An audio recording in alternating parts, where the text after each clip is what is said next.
These are all 125 grain XTPs with universal.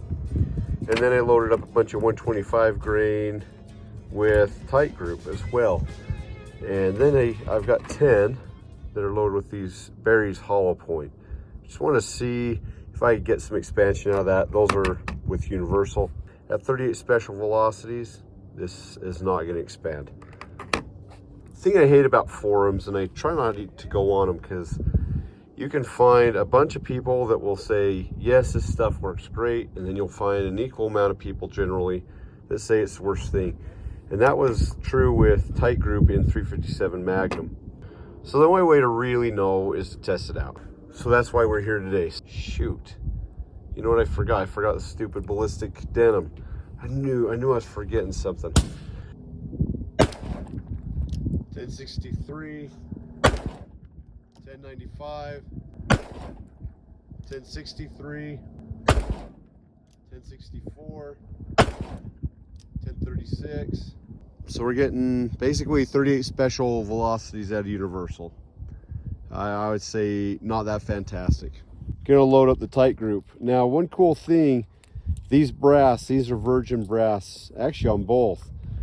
They're on those nickel plate cases. Those are all Remingtons that I ended up pulling. I don't think it was age of ammo on that as much as it was after pulling them all. They just had a few hard charges in there, and everything else seemed like it was good. But check it out, this brass in the case was only $2.50 for 50 pieces of 357 Magnum brass. And so it was really cool to load this up. The things are super, super clean. If you're trying to maximize 357 loads, these two powders are just not it. Now, if you want to shoot bullets out of your gun and you have these powders, they're going to be great. At 1,200 plus feet per second, this thing is going to be a fantastic round, all in all. It's just not maximizing capabilities of this pistol.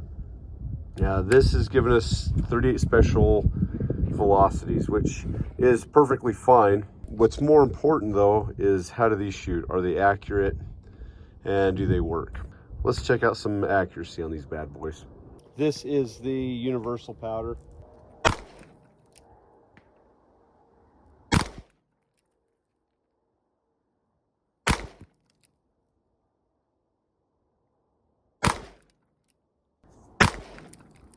That group is less than an inch, so let's try this again.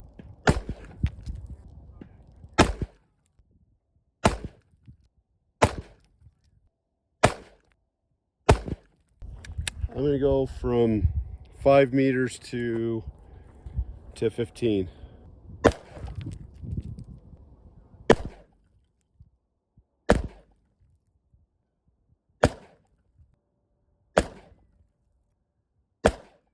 I'll just have to watch the video on this, but my guess is I probably missed a few down below. Who knows what happened. Now we're gonna try the Titegroup from 5 yards.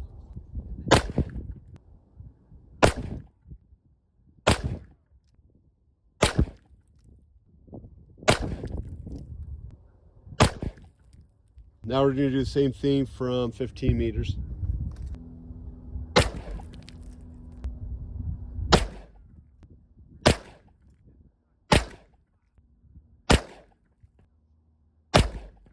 I'm actually super happy with both groups, how they turned out. They do shoot a little bit low for that gun.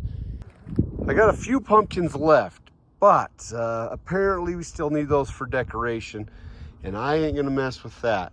They're gonna stay right where they're at until I get the go-ahead to use them. I might be dumb, but I ain't stupid.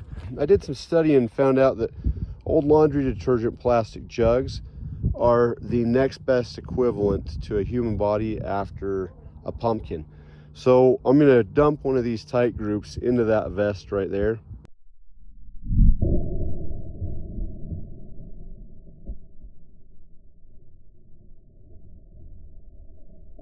Now, if that wasn't fantastic. Okay, check it out. It hit with quite a bit of force. Even went through the vest. Went in there and then it just split this open. You can see right there, we got a nice little lump coming into here. Nice little cookie cutter hole, reminiscent of, ooh, it's still warm. Embedded itself into there pretty good. All right, so there you go. And there's the bullet right there. That still imparted a ton of energy.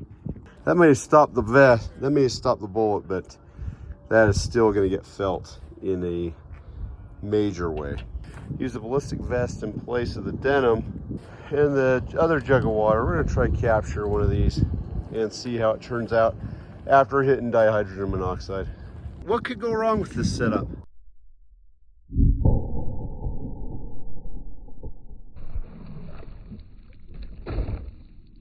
Perfect hit. The impact broke out the bottom of that bottle. Slammed right into there. Perfect strike on the Tide container and came out there. I would judge by the jagged hole that we probably have a decent amount of expansion. And the vest did just what it needed it to do. Awesome, awesome expansion. Held together very nicely. I bet you we lost less than 10 grains. And we're gonna see if we get any expansion out of this. And I'm gonna say not much. That's my bet. So look at that little guy hanging out on the vest. He is in for one wild ride in just a moment, unless he gets off the train.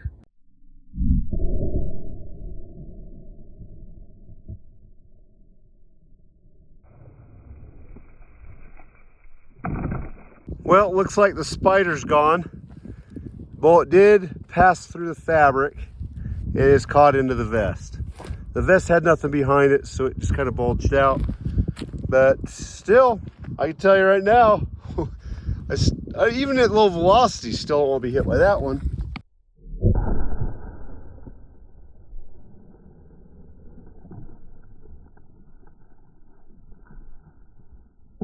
Well, I aimed a little too low, just blew the bottom out of it. And left a little lead chip. Let's take this back to the truck. Oh, that's little plastic chunks right there. Oh, that might have backfired on me slightly, but hey, look at that. So that's the XTP right there. So that came in at a glancing blow, hit the other round that was in there, and got trapped in the vest. So there's what she did to the vest. All right, now we can see the back side of that where it got hit by the XTP. I probably should have taken that out earlier, but just as luck would have it, out of this whole vest right here, I hit the one spot that had this little 1/3 of an inch bullet. So that's actually the front of the bullet, huh? Interesting. And then it looks like it got shot again by somebody. Oh, that's kind of weird. I wonder who would have done that. Jump in, sheepdog. Come on, come on.